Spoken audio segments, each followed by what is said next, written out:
installment of Ask Your Meteorologist, we are learning all about solar flares, what they are and how they happen. And to help answer the question, we have meteorologist Adam Sherwinski here, and we are also joined by Dave from the Champaign-Urbana Astronomical Society. Welcome back. Thank you both so much for being here. Yeah, so I want to preface this. You were asking me a while ago, can we talk about solar flares? And I was like, okay, I'll see what I can do.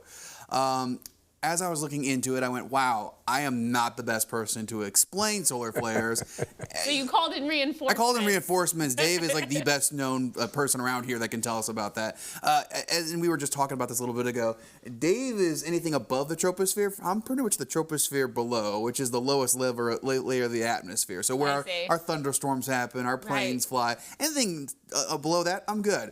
Above that, you got to ask this guy. All right, so here you are to tell us what is a solar flare and what causes it. Plus the fact I owe him money, so I really didn't have a choice. There you go. You're slowly working down your debt. I really didn't have a choice, you know.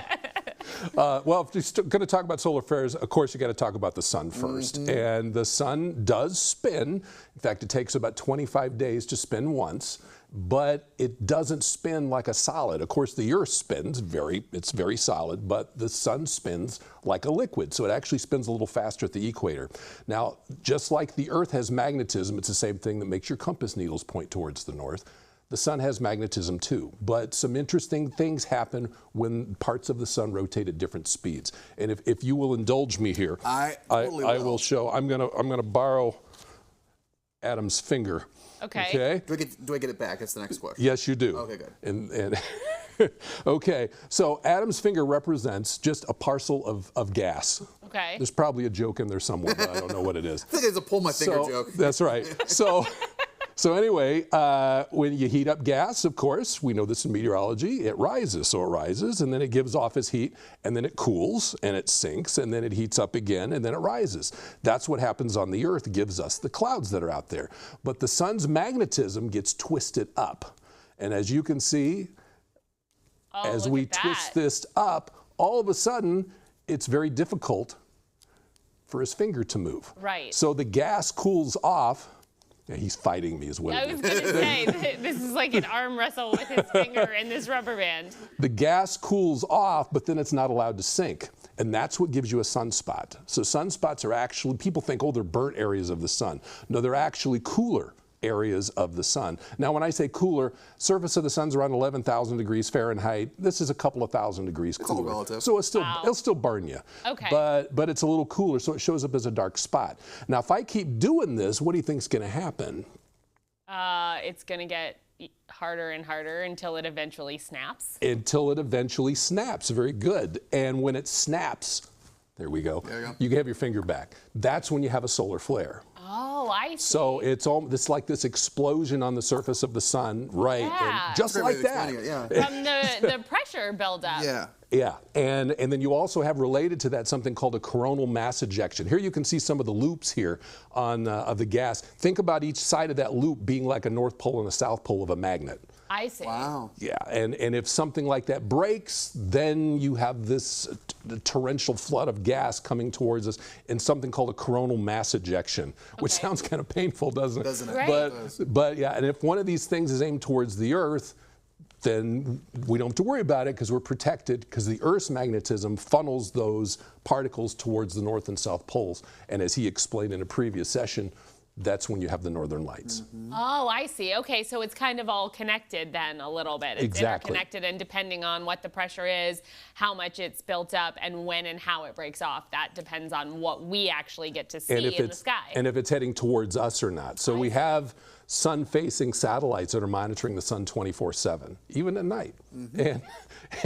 And so we keep an eye on these things. So the thing is, we can see these blasts coming off the sun, but it might be a glancing blow to the Earth. That's why it's very difficult to make northern lights predictions. Right. And you sent us some other photos. Can we take a look at some of the photos and you explain kind of what we're looking at to give us a little bit of a visual? So what is this? That's a kind of a cutaway of the sun, kind of a simple diagram. And you can see all the energy is being created inside that core of the sun. It's pretty toasty there. But look at the kind of the dark brown outer layers of the sun, and you can see it looks like there's little loops there. That's the rising gas and sinking gas. So that's where all this is happening. Nice. And what else? We've got some more. What is that? This is it's called granulation, and if we could, this won't move, but if we could make it move, it would be just like standing over a pot of soup that's boiling and looking down on it. You see some of it rising, some of it, and these, each one of those little cells is probably about the size of the Earth. Oh, wow. But you can still see them bubbling, coming up, and yeah. Yeah. And when I say bubbling, it's not liquid, right, but it's gas. But in physics, we call the fluid dynamics, gases and liquids act very similar. Got it. And let's see. Any more? Yeah, I think we have some more.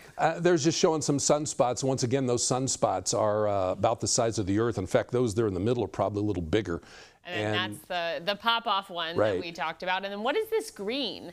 This is an X-ray picture of the sun. Anytime you take a picture in X-rays, whatever you see is extremely hot. And so there's a solar flare on the limb of the sun, kind of popping off there. But thank goodness it's over on the edge, and so it would be heading away from us. Very cool. So it's important to keep an eye on the closest star. Yeah, I was going to say. And how do you get all of those photos? We have satellites up there. There's the Solar Dynamics Observatory. Observatory's been up there for years, called SOHO. Just keeping an eye on it. Keeping an eye and telling us what's going on. This is probably the least I've ever had to talk for at AYM. Right? I was going to say. I'm here for it. Let's have Dave on more often, right? Dave, you're welcome back anytime. But you did great with your finger. Thank you. Yeah, I was going to say, we definitely needed to have I'm glad I have it back. Thank you both so much for being here and for all this information, because that was really, really cool. I appreciate you. Thank you so much for coming in, Dave. I appreciate it. My pleasure. And if you have a question for Adam, you can email him at asherwinski@wcia.com, or you can find us both on social media.